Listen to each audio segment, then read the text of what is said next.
Assalamualaikum warahmatullahi wabarakatuh. Selamat pagi Bapak Ibu. Terima kasih, selamat datang saya ucapkan untuk penimbasan pada hari ini pada program Sekolah Merdeka Belajar. Sebelumnya, saya akan memperkenalkan terlebih dahulu. Nama saya Mia Sabrina Sumadia sebagai narasumber dari SMA Negeri 1 Babalan. Baik, langsung saja.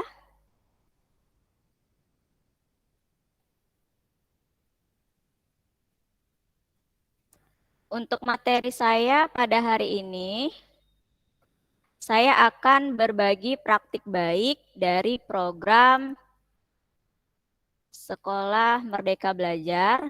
Sebentar ya Bapak Ibu.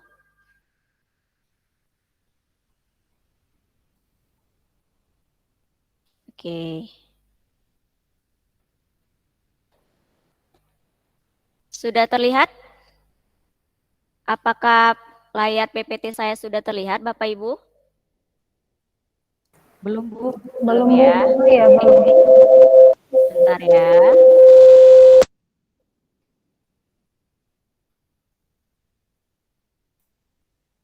Sudah? Sudah ya? Oke. Oke. Hari ini saya akan berbagi praktik baik untuk cabang dinas Langkat yang berjudul Pelibatan Keluarga di Satuan Pendidikan.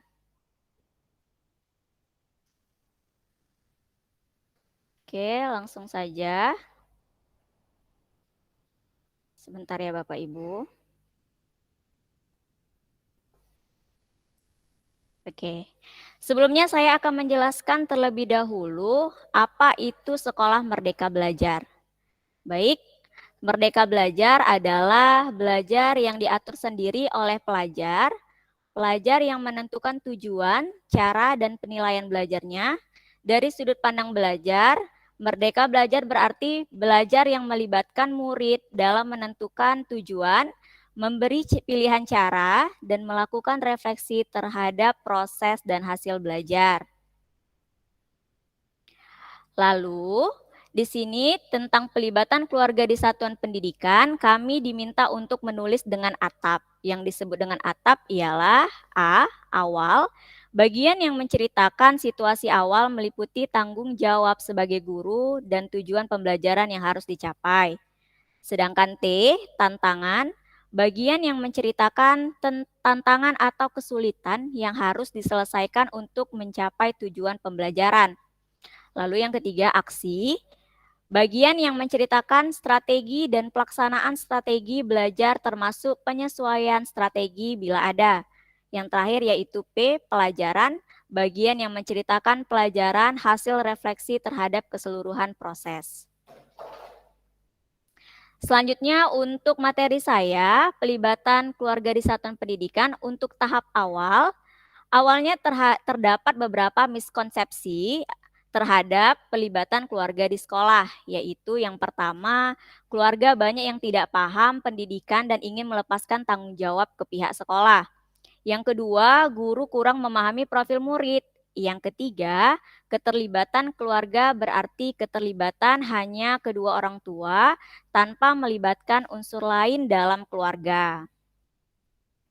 Oke, untuk yang pertama, keluarga banyak yang tidak paham pendidikan dan ingin melepaskan tanggung jawab ke sekolah. Namun penting diperhatikan bahwa keluarga mempunyai modal yang besar untuk kesuksesan belajar anak. Yang kedua, kepedulian ketika diarahkan akan menjadi energi yang cukup besar bagi siswa. Mengenal anak dengan baik bisa menggali informasi lebih banyak tentang kondisi anaknya. Yang kedua, guru kurang memahami profil murid. Namun penting di sini diperhatikan, kegiatan terbaik dan paling ideal bagi keluarga di sekolah maupun di rumah, yaitu menyesuaikan dengan kondisi dan kebutuhan keluarga dan juga sekolah, seperti tempat domisili siswa, jenis sekolah, dan pekerjaan orang tua. Maka untuk melibatkan keluarga membutuhkan pemetaan kondisi dan situasi kebutuhan sekolah dan keluarga setempat. Oke, yang ketiga, Keterlibatan keluarga berarti keterlibatan hanya kedua orang tua tanpa melibatkan unsur lain dalam keluarga. Namun, perlu dipahami bahwa tidak semua siswa diasuh oleh orang tuanya, tapi oleh keluarga lainnya. Siswa membutuhkan role model bukan hanya dari orang tuanya, tapi juga dari anggota keluarga lainnya, dan perlu mempertimbangkan berbagai unsur dalam keluarga. Oke, selanjutnya di sini untuk T, tantangan, maka hal inilah yang kemudian membuat saya sebagai guru terkadang sulit untuk menyampaikan evaluasi dari capaian hasil belajar siswa kepada orang tua. Orang tua hanya menganggap sekolah yang bertanggung jawab sepenuhnya atas pendidikan untuk kesuksesan belajar anaknya. Saya juga terkadang merasa cukup kesulitan untuk memetakan proses kegiatan belajar mengajar karena awalnya saya kurang bisa memahami profil murid secara keseluruhan dan memilih untuk menyamaratakan bahwa siswa memiliki profil yang sama.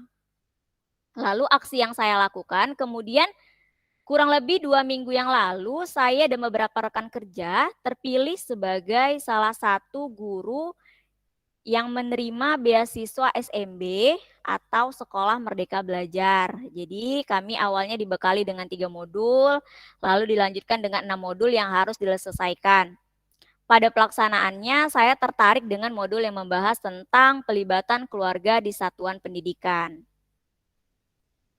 Oke, jadi di sini ada prinsip komunikasi sekolah dengan keluarga dari program pihak Sekolah Merdeka Belajar yang bekerja sama dengan keluarga kita.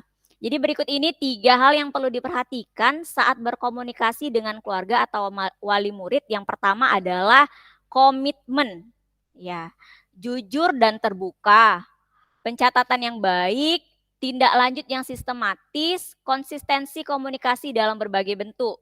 Yang kedua adalah bermakna, harus hangat dan mendengarkan, berprasangka baik dan positif, tidak menutup masukan dan objektif dan hindari konflik kepentingan. Yang ketiga adalah beragam, boleh lisan maupun tulisan, boleh individual maupun kelompok, di dalam kelas dan di luar kelas, mau digital maupun nyata.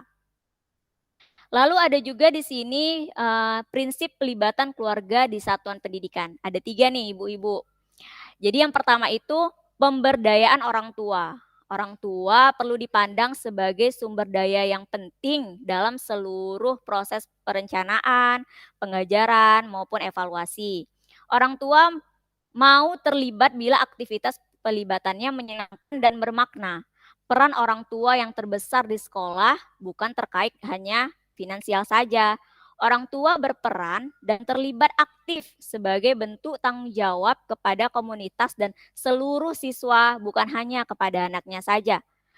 Keluarga atau wali murid perlu dipandang sebagai pihak yang mau berdaya untuk mendukung proses belajar anak. Yang kedua adalah strategi berkualitas, harus terencana serta sistematis dan berkelanjutan. Kreativitas kegiatan dan konsistensi pelaksanaan, memahami perspektif, ide, dan kebutuhan pihak orang tua. Lebih banyak bersifat preventif, antisipasi isu yang mungkin timbul. Program pelibatan keluarga perlu dirancang dan dijalankan dengan baik sebagai salah satu strategi penting untuk mendukung anak dalam mencapai kompetensinya. Yang ketiga adalah simpul masyarakat. Kenali keunikan lingkungan sekitar satuan pendidikan. Satuan pendidikan juga menjadi simpul masyarakat untuk memenuhi kebutuhan keluarga. Aktif mengundang pihak luar yang prinsip, visi, dan misinya sejalan. Pastikan relevan dengan kebutuhan anak dan keluarga. Perwakilan sekolah yang secara eksplisit menjalankan peran sebagai simpul bagi setiap keluarga dalam hubungannya dengan sekolah. Sebagai salah satu simpul masyarakat, satuan pendidikan perlu melibatkan berbagai pihak di sekitarnya dalam mendukung belajar anak. Salah satu contohnya adalah keterlibatan keluarga. Baik, saya juga mempelajari Bapak Ibu bahwa memahami profil siswa dapat membantu saya dalam proses kegiatan belajar mengajar, serta dapat lebih memahami segi perkembangan emosi sosial siswa itu sendiri. Terdapat beberapa cara untuk mengetahui profil murid, ya. Ini versi dari pihak Sekolah Merdeka Belajar yang dibantu oleh keluarga pihak mereka. Jadi di sini mendapatkan profil murid itu ada 5 caranya. Yang pertama data administrasi, yang kedua kuesioner murid, yang ketiga boleh dengan wawancara orang tua atau murid itu sendiri, yang keempat boleh kita ambil dari informasi dari guru sebelumnya atau guru yang lainnya di bidang studi lain. Lalu yang terakhir adalah observasi murid. Oke. Baik, lalu pelajaran yang saya dapat ya, untuk kegiatan proses belajar mengajar berikutnya, saya akan berusaha untuk lebih memperhatikan cara berkomunikasi yang lebih baik dengan pihak keluarga ataupun wali murid, dan lebih berusaha lagi untuk mencari tahu profil siswa seperti tempat domisili siswa dan pekerjaan orang tua. Saya berharap dengan adanya usaha lebih yang dilakukan oleh guru, maka akan meningkatkan kompetensi siswa baik secara akademik maupun non-akademik. Sehingga tercipta merdeka belajar dengan adanya kolaborasi yang baik antara guru maupun pihak sekolah, siswa dan juga wali murid. Seperti itu Bapak Ibu. Oke. Selanjutnya saya membutuhkan refleksi dari Bapak Ibu yang sudah berpartisipasi. Kira-kira apa hal yang dipelajari dari cerita saya? Apakah cerita saya relevan dengan diri Bapak Ibu? Yuk kalau ada boleh diceritakan.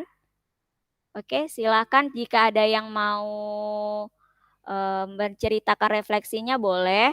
Saya akan menghentikan PPT dulu ya Bapak Ibu.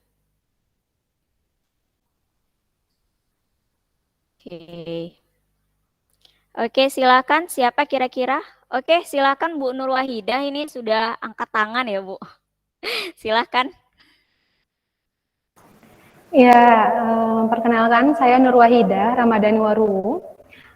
Mengenai penjelasan dari Bu Mia tersebut, saya bisa mengambil hubungan antara penjelasan Ibu dengan keadaan yang terjadi di sekolah saya, Bu. Jadi kami sendiri, menurut saya di sekolah saya itu termasuk sekolah yang melibatkan orang tua dalam proses belajar anaknya. Salah satu contohnya adalah kami mempunyai grup WhatsApp orang tua wali, di mana di situ pihak BK, kepala sekolah, dan wali kelas berserta orang tua wali itu tergabung di dalamnya. Jadi kalau ada informasi-informasi penting, kami akan share ke dalam grup tersebut. Selain itu juga mengenai sarana prasarana, terkadang kami mengalami kendala, Bu, terutama seperti kejadian waktu masih COVID seperti ini ya, Bu ya. Iya. Belajar daring menggunakan HP itu kan sangat penting. Tapi masih ada siswa-siswa kita yang masuk jalur afirmasi atau tidak memiliki handphone. Nah, hal itu kami melakukan negosiasi gitu. Orang tua dan sekolah berdiskusi bagaimana caranya supaya permasalahan ini tidak mengganggu siswa dalam belajar. Terutama lagi ketika ujian penilaian tengah semester atau penilaian akhir sekolah gitu ya. Jadi ada siswa yang tidak memiliki handphone. Nah, ketika mereka tidak bisa ujian melalui online, mereka orang tua akan memberikan informasi, berkomunikasi dengan sekolah, dan kemudian sekolah memberikan solusi. Solusinya yaitu siswa bisa datang ke sekolah dan menggunakan komputer sekolah untuk ujian. Itulah yang terjadi di sekolah saya, Bu. Terima kasih. Oke, terima kasih Bu Nur Wahidah. Sangat sangat baik ya. Itu salah satu solusi atau strategi dari pihak sekolah mengenai sarana prasarana yang akan diberikan kepada siswa yang mungkin kurang mampu ya Bapak Ibu. Itu sangat baik. Terima kasih Bu Nur Wahidah. Oke, silahkan yang lain. Bapak Ibu boleh. Silahkan. Ada lagi yang ingin merefleksi? Oke, silahkan ini. 12 MIPA 4 Semansaba. Ini kayaknya wali kelas ini ya. Oke, silahkan. Oke, bismillahirrahmanirrahim. Assalamualaikum warahmatullahi wabarakatuh. Waalaikumsalam warahmatullahi wabarakatuh. Ya, selamat pagi Bapak Ibu yang hadir di Google Meet Ibu Mia Sabrina ya. Terima Iya. kasih sebelumnya Ibu Mia Sabrina sudah mengundang saya dalam Google Meet ini ya. Cukup menarik tadi saya lihat pembahasan Ibu yang saya lihat ya, yang saya pahami, dan saya cukup menarik yang dibilang Ibu Nur Wahidah atas apa ya, sumbangan dari sekolahnya itu loh, luar biasa ya untuk Iya. siswanya yang jika kurang mampu ada penambahan Iya. dari sekolah, ada pertolongan dari sekolahnya gitu. Benar. Jadi kalau dari saya pribadi, Ibu Mia Sabrina, saya bukan wali kelas ya, cuma saya menggunakan kelas anak-anak. Gini, saya menjadi guru mata pelajaran. Selama ini saya rasa untuk memahami profil murid dalam pelibatan keluarga di satuan pendidikan itu bagi guru yang mata pelajaran itu kurang. Hanya dari wali kelas saja yang seringnya terjadi ya. Iya, Jadi benar. kalau antara guru mata pelajaran dengan siswa itu kurang terlibatnya nih antara guru tadi dengan orang tua siswanya. Jadi tidak ada pelibatan keluarga nih di satuan pendidikannya. Cuman dengan materi Ibu tadi saya cukup menjadi masukan untuk saya bahwasannya selama ini yang saya lakukan ternyata masih kurang saya libatkan orang tuanya atau keluarganya dalam pembelajaran. Contoh hal kecilnya itu ya Bu, semisalnya khususnya ya pelajaran saya pendidikan agama Islam, untuk mengetahui siswa tersebut bisa membaca dan menulis Arab gitu ya, atau membaca menulis Al-Quran gitu, ayat Al-Quran gitu. Tidak banyak yang saya tahu bahwasanya mereka bisa gitu, hanya beberapa kelas yang saya masuk di dalam kelasnya yang saya tahu gitu. Itu kenapa? Karena kurang terlibatnya ya mungkin antara saya dengan keluarganya atau orang tuanya. Hanya saja saya cuma mengetes anak-anaknya di kelas itu bagaimana mereka bisa atau tidak. Selanjutnya solusinya paling saya cuma bilang, ya nanti di rumah kamu latihan lagi atau di rumah kamu belajar lagi, les lagi mungkin gitu ya. Andaikan saja masukan dari Bu Mia dari dulu saya tahu gitu ya, bahwasanya keterlibatan antara saya harusnya dengan orang tua bisa ya berkomunikasi, mengatakan bahwasanya ibu, bapak, anak ibu atau bapak ini tidak bisa mengaji, harusnya begitu ya, Iya, apalagi harusnya sudah seperti itu besar. Ibu. Iya, Ya benar. harusnya seperti itu ya. Sehingga harusnya tidak ada miskomunikasi antara saya dengan orang tuanya, Iya, harusnya benar Ibu. begitu ya Bu. Jadi saya rasa ya Bu, yang Ibu sampaikan ini cukup menarik, jadi masukan untuk saya mengajar di esok hari lagi gitu. Karena saya rasa penting gitu kan memang memahami profil siswa tadi sebelum kita mengajarkan siswa. Apalagi contohnya misalnya dia yang dapatnya keluarga yang ya itu dia kan nggak minta ya, dia Iya, dapatnya benar. keluarga yang broken home, tiba-tiba kitanya cara mengajar kita seperti dia tidak menyukai, kita masalah tentang keluarga membahasnya gitu. Sehingga kita bisa mengecilkan hatinya gara-gara masalah tentang keluarga gitu. Jadi saya rasa cukup bagus Bu materi yang Ibu sampaikan tadi, akan bisa saya jadikan untuk pembelajaran di kelas saya nantinya. Karena saya rasa ini dapat lebih bisa memahami segi pembelajaran emosional anak tersebut nantinya ya kan Bu. Iya, baik. Terima kasih Bu, cukup sekian jika Wah, ada salah kata dari penyampaian saya mohon maaf. Cukup oke. sekian, assalamualaikum warahmatullahi wabarakatuh. Selamat Waalaikumsalam pagi. warahmatullahi wabarakatuh. Wah, Bapak Ibu sangat ini ya spektakuler dan bertepuk tangan dulu dong buat Ibu Rika Fadilah ya. Iya, bagus sekali. Iya, refleksinya sangat bagus. Ibu memberikan pengalaman Ibu dengan cukup baik. Ibu juga memberikan solusi. Ibu juga mengakui bahwa kita sebagai guru masih banyak kurangnya ya, Bu. Wah, saya sangat berterima kasih sekali Bu Rika. Terima kasih banyak ya. Oke, silahkan refleksi yang lainnya.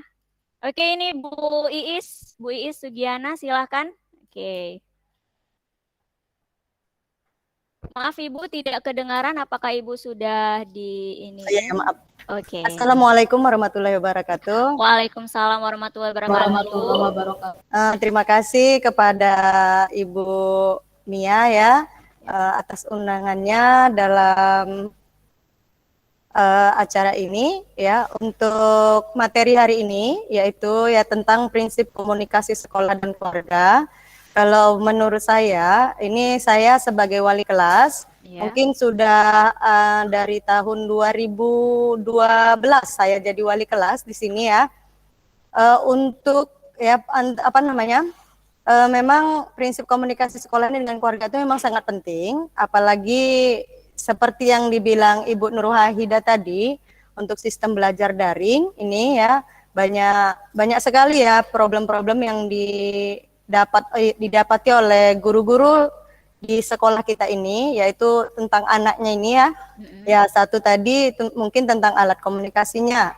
Nah, karena kita kalau belajar daring kan harus punya alat komunikasi seperti handphone.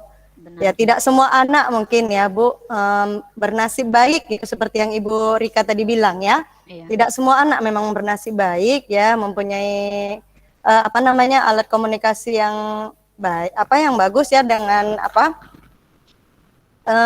untuk itu terkadang ya dalam belajar daring ini banyak anak yang tidak ikut belajar gitu ya, Bu ya.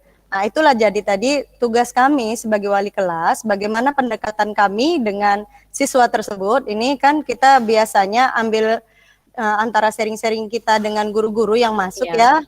Sering kita tanya ya, ini bagaimana anak kita ini, apakah anak kita rajin atau tidak. Nah, itu antara sharing kita dengan guru-guru. Ya, sebagai wali kelas ya memang tugas saya ya dengan dibantu oleh guru BK. Itu biasanya kita nanti ada yang namanya home visit. Jika anak itu yang pertama, mungkin ada prosedur yang pertama, kita ada pemanggilan anak dan orang tua. Tapi terkadang ada nanti orang tua ini yang menjadi masalahnya. Terkadang orang tua ini menutupin kesalahan anaknya, seperti itu. Sehingga kita orang tua kan ini yang seperti di materi tadi saya bilang ya, banyak orang tua yang hanya menyerahkan anaknya ke sekolah gitu ya, tanpa tahu profil dari kepribadian anak atau profil dari anaknya tersebut gitu ya.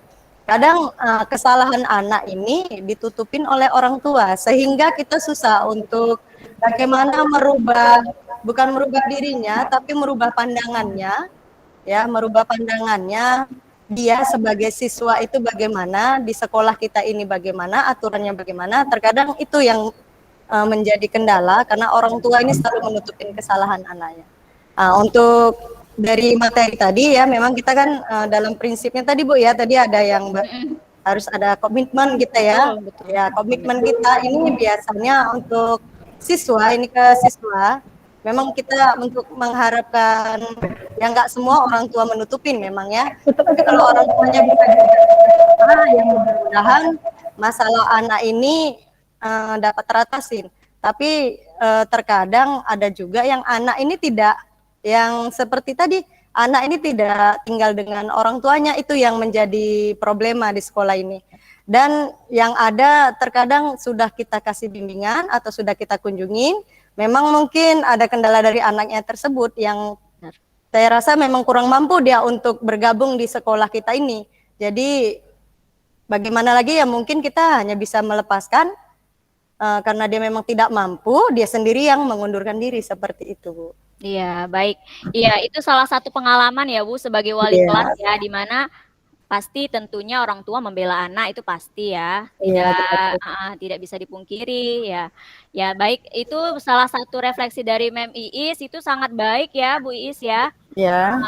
Salah satunya kita memang harus pertama kita harus ajak dulu ya tadi ya, diajak dulu, dikomunikasikan dulu di sekolah, baru kita kalau tidak bisa home visit, kalau tidak bisa juga mungkin ada cara solusi yang terbaik gitu ya. Oke, baik Bapak Ibu, terima kasih banyak untuk 3 refleksi yang sangat menakjubkan dari Bu Nur Wahida, Bu Rika, dan Bu Iis. Terima kasih. Selanjutnya saya boleh ya minta dokumentasi ya. Bapak Ibu silahkan buka kamera. Ya silahkan, yang belum buka kamera ini ada 3 orang lagi ya. Belum buka kamera, silahkan ya. Kita mau bikin dokumentasi dulu nih Bapak Ibu, karena saya butuh butuh foto ya untuk kita, biar ecek-eceknya kita ketemu lah ini ya. Gitu ya Bapak Ibu. Silahkan kepada 3 orang lagi yang belum buka kamera, silahkan dibuka kameranya. Oke, sudah ya. Oke, sekarang saya mau 3 kali foto. Yang pertama kita untuk yang simple dulu ya, tegak dulu Bapak Ibu, semuanya senyum ya. Saya hitung sampai 3, 1, 2, 3. Oke, yang kedua kita kasih dulu jempol untuk Sekolah Merdeka Belajar, kita kasih dulu jempol terbaiknya. Oke, terima kasih. 1, 2, 3. Oke, sekarang kita kasih dulu semangat untuk Sekolah Merdeka Belajar. Oke, silakan Bu Nur Wahidah tangannya, silakan. Oke, terima kasih. 1, 2. Oke, terima kasih Bapak Ibu untuk hari ini. Saya sangat terima kasih untuk refleksinya. Terima kasih banyak. Semoga bermanfaat untuk kita semua. Sampai ketemu di lain kesempatan di program lanjutan lainnya. Terima kasih. Saya akhiri dengan wassalamualaikum warahmatullahi wabarakatuh. Waalaikumsalam warahmatullahi wabarakatuh.